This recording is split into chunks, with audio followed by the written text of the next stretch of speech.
அனைவருக்கும் வணக்கம். சித்த மருத்துவம் பகுதியில் இன்றைய தலைப்பு நோயின்மை. நம் உடலுடன் இணைந்து இருக்கும் உயிருக்கு ஏற்படக்கூடிய துன்பத்தை தான் நாம் நோய் என்கிறோம்.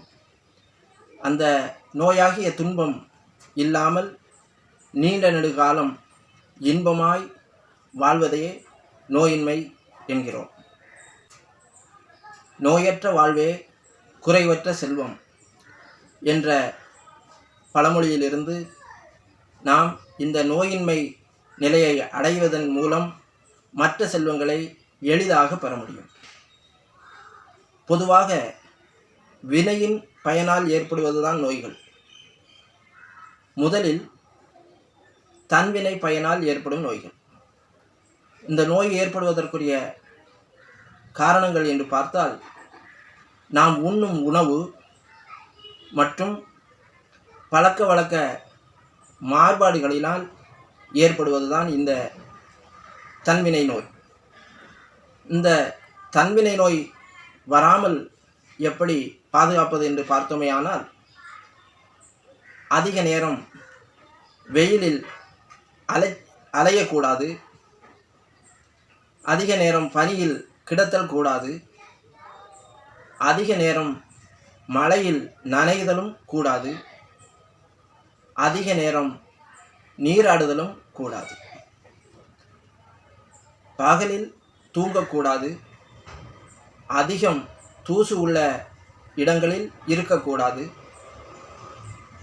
அதிக வாசனை உள்ள பொருட்களை முகர்தல் கூடாது.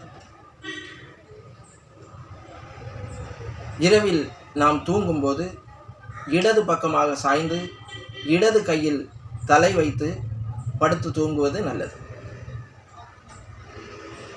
வாயு, பசி, தாகம், மலம், சிறுநீர், கொட்டாவி, ஏப்பம், வாந்தி, விக்கல், இருமல், சுவாசம், சுக்கிலம் முதலியவை செய்கைகளை நாம் தடை செய்யக்கூடாது.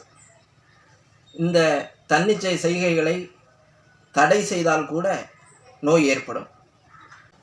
எப்பொழுதுமே குடிப்பதற்கு வெந்நீர் பயன்படுத்துவது நல்லது.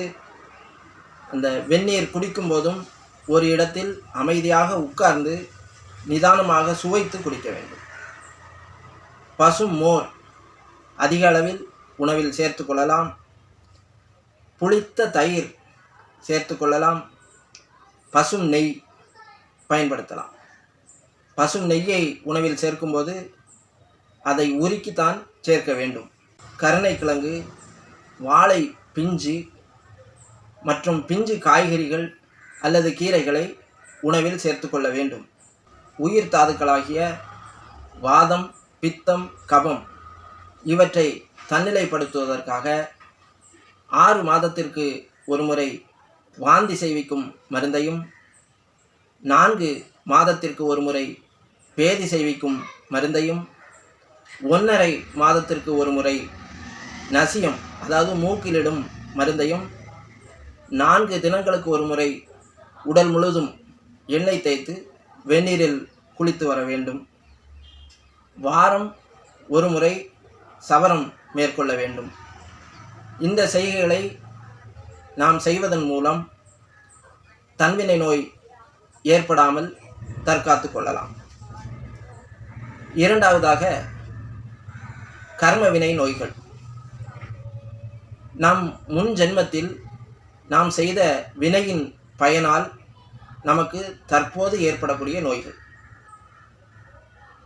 நாம் உணவு மற்றும் பழக்க வழக்கங்களை சரியாக கடைபிடித்தாலும் கூட இந்த ஊழ்வினை பயனால் ஏற்படக்கூடிய கர்ம நோய் எளிதில் நம்மளை தொற்றக்கூடும். இந்த நோயும் நம்மோடு வராதிருக்க அனைத்து ஜீவராசிகளுடனும் நாம் அன்போடு இருக்க வேண்டும். எல்லோரிடத்தும் பொறுமையோடு இருக்க வேண்டும். பணிவோடு இருக்க வேண்டும்.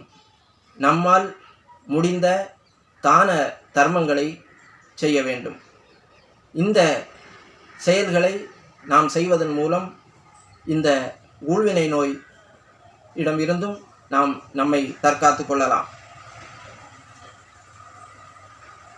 என்றும் அன்புடன் சித்த மருத்துவன் வைகுந்த் ஐயா உண்டு.